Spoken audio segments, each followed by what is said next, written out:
The pandemic is also continuing to take a toll on the American economy. Nearly 900,000 more Americans filed new unemployment claims last week, the 30th straight week of historically high claims. And overall, more than 25 million Americans are receiving jobless benefits. But Washington remains deadlocked over providing more much-needed economic stimulus. The roller coaster of negotiations going nowhere fast, with little sign of a deal before Election Day.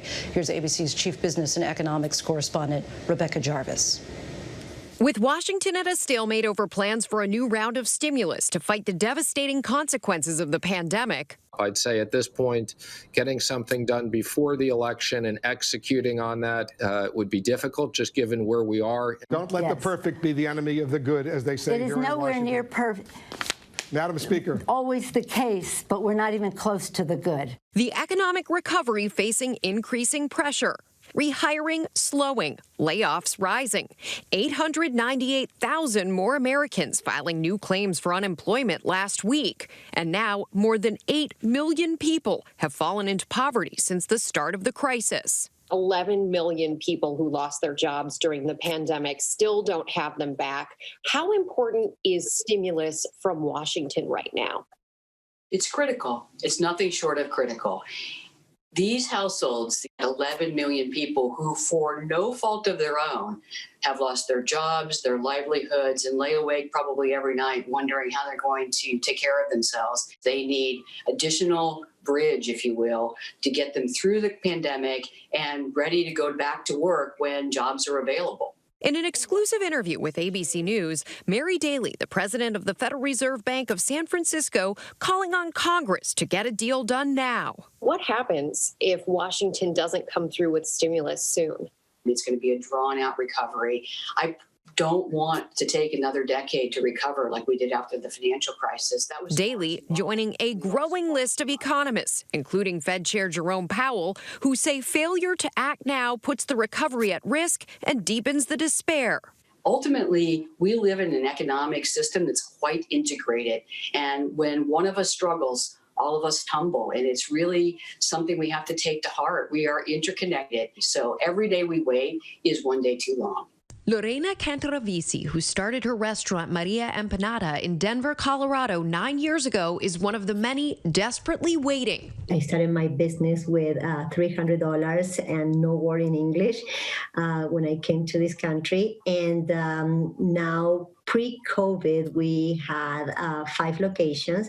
We were employing 70 families, and we were part of the economy and a business that was blooming and growing. When COVID hit, Lorena was forced to close 3 locations and laid off 60% of her team. Sales have started to pick up, but are nowhere near pre-pandemic levels. And without help from the government, she says her business is at risk.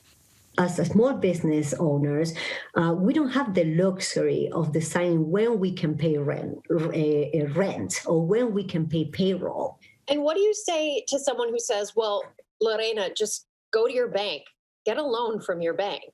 We are also in an industry that is very normally hard to get a normal loan. Restaurants is very normal that they crash in the first 6 months or 3 years. Investors, they don't want to invest at this time. Banks, they don't want to loan at this time. Considering how high the stakes are right now, would the Fed ever consider cutting checks directly to the American people? We have lending powers, not spending powers. In 1913, when they put the Fed together, they said you can control the interest rate. That's your main tool. That's your only real tool to manage the economy. And Congress makes those spending decisions. So it really is up to Congress. And, you know, the thing that I keep going back to is we've been able to put a man on the moon repeatedly. I think we can get this done. And the American people depend on us. The Fed has signaled it expects to keep interest rates near zero for the next 3 years and has additionally pledged to do whatever it takes to boost lending, committing trillions of dollars to purchasing corporate debt, mortgage-backed securities, and treasuries. Is there frustration inside the Fed that here we are, we've thrown trillions of dollars, an unprecedented amount of stimulus at this problem, And Washington has been at a stalemate for months. While more people are losing their jobs, the rehiring is slowing down, and at least some of the progress that was made earlier in the summer appears to be stalling or not existent anymore. Well, when I'm faced with a hard problem, you have two choices. You can get frustrated or you can get busy.